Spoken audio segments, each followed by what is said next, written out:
एक आटपाट गाव. सुवर्णकाळाची कमळे, देवदेवतांची देवळे रावळे. इथे दरवळतोय इतिहासाचा सुगंध आणि चिऱ्या चिऱ्याला लाभलाय कलेचा सात्विक स्पर्श.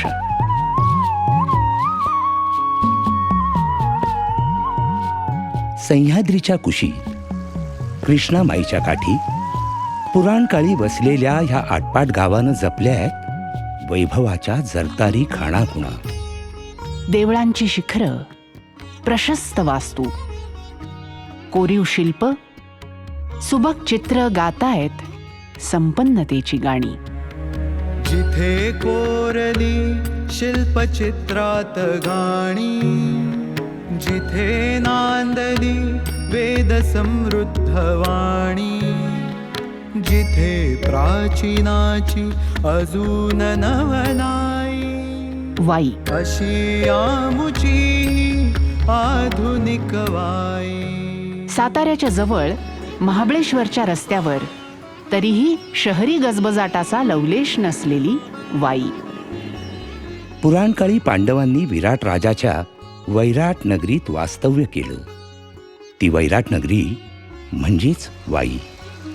कृष्णामाईची लाडकी लेक म्हणजे वाई.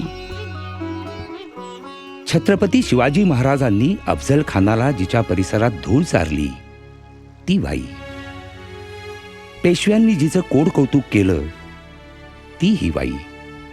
आणि आज ज्ञान परंपरा, उत्कृष्ट वास्तुशिल्प ही जिची ओळख आहे ती ही वाई.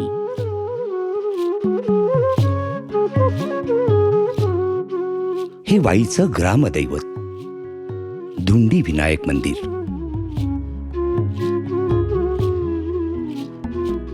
इथली अनेक देवळं पेशवाईत उभी राहिली. सरदार रास्त्यांनी कृष्णामाईचे 7 घाट बांधले. कुशल शिल्पकारांनी, चित्रकारांनी आपली कला पणाला लावली. हे सारं पाहायला देशोदेशीचे पर्यटक इथे येतात, अभ्यासक येतात.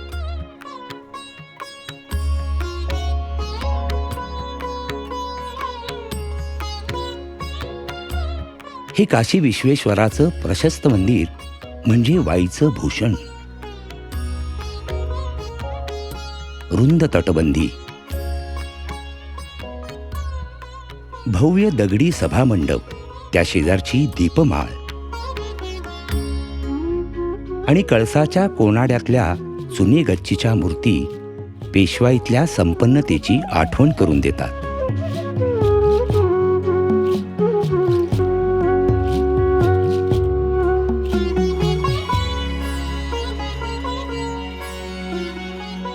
इथल्या एका खिडकीवरचं हे कोड्यात टाकणारं नागशिल्प. कुठे काव्यगाथा, कुठे भित्तिचित्रे, कुठे शिल्प शिल्पात भिनली चरित्रे. इथे राऊळात रमे पेशवाई, अशी आमुची ही कलासक्त वाई. हे 4 घुमट्यांची तटबंदी असलेलं नृसिंह मंदिर.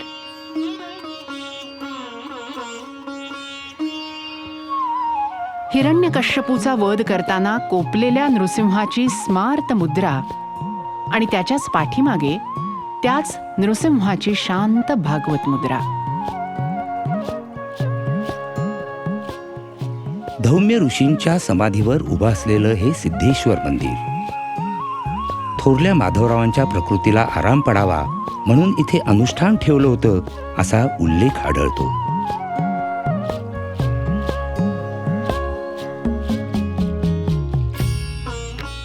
असा इच्छापूर्ती करणारा सिद्धेश्वर.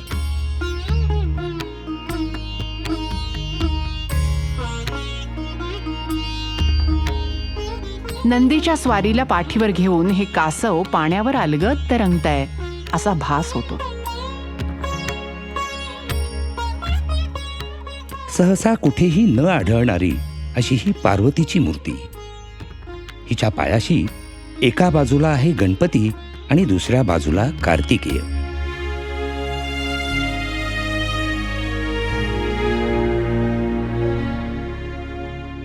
या दत्त मंदिरातील त्रिमूर्ती ब्रह्मा, विष्णू आणि महेश. आहा, या मूर्तीत क्रम बदललाय. ब्रह्मा, महेश आणि विष्णू अशी ही त्रिमूर्ती आहे. अशी अनेक मंदिरं, अनेक वास्तू इथे दिमाखात उभ्या आहेत. हा मेणवली घाटावरचा नाना फडणवीसांचा भव्य वाडा. या वास्तूंनी वाई घडवली. आणि वाईनंही अनेक महापुरुषांना प्रेरणा दिली, स्वातंत्र्यवीरांना स्फूर्ती दिली. आचार्य विनोबा भाव्यांनी इथे चिंतन केलं. भारतातल्या जातीभेद नष्ट करण्याच्या चळवळीचा प्रारंभ विनोबा भाव्यांच्या आजोबांनी उभारलेल्या वाईतल्या याच कोटेश्वर मंदिरापासून झाला. केवलानंद सरस्वती हे आचार्य विनोबा भाव्यांचे गुरु. त्यांची संजीवन समाधीही इथेच आहे. केवलानंदांचे दुसरे शिष्य तर्कतीर्थ लक्ष्मण शास्त्री जोशी. त्यांनी तर वाईचं नाव विश्वकोशाच्या माध्यमातून जगाच्या नकाशावर नेलं. इथे 12,000हून अधिक हस्तलिखिते जतन करून ठेवली आहेत. दक्षिणेतली काशी हिची कीर्त, रमले इथे तपस्वी तर्कतीर्थ. इथे महाविश्वकोश जन्माये, अशी आमुची ज्ञानोपासक वाई. लोकमान्य टिळकांनी वाईला अनेक वेळा भेट दिली. चौंडे महाराजांनी स्थापन केलेल्या गोशाळेमध्ये लोकमान्यांच्या पूजेतली कृष्णमूर्तीही पाहायला मिळते. 1917 साली सुरू झालेली वसंत व्याख्यानमाला आजही अव्याहतपणे चालू आहे. अनेक क्षेत्रातल्या विद्वानांनी इथे व्याख्यानं दिली आहे. वाईच्या रामडोह आळीमध्ये 1659 साली सुरू झालेला कृष्णामाईचा उत्सव ही तर वाईच्या सांस्कृतिक जीवनाची मुख्य ओळख. या उत्सवात अनेक कलाकार आपली कला सादर करतात. कृष्णा नदीचे 7ही घाट रसिकांच्या गर्दीने फुलून जातात.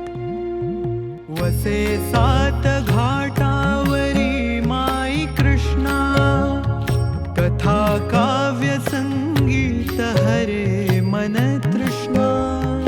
असुर मर्दनाचा आशीष देई, अशी आमुची रसिकाग्रणी वाई. वाईच्या वैभवाला जवळपासच्या अनेक आकर्षक स्थळांचीही साथ लाभली आहे.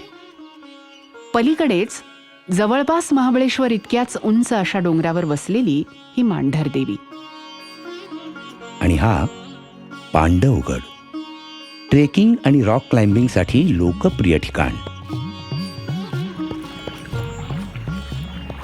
धोम धरणातला नौका विहार आणि वॉटर स्पोर्ट्स म्हणजे आनंदाची पर्वणीच. वाईच्या संपन्नतेला इथल्या प्रसिद्ध ढोल्या गणपतीचा आशीर्वाद लाभलाय. त्याला वंदन केल्याशिवाय वाईचा दिवस संपत नाही.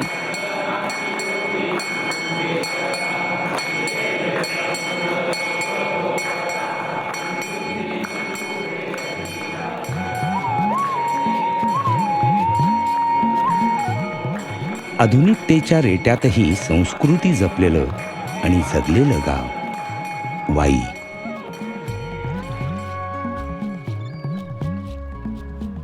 आटपाट गावाची ही साठा उत्तराची सुफळ संपूर्ण कहाणी पाहण्यासाठी एकदा तरी वाईला भेट द्यायलाच हवी.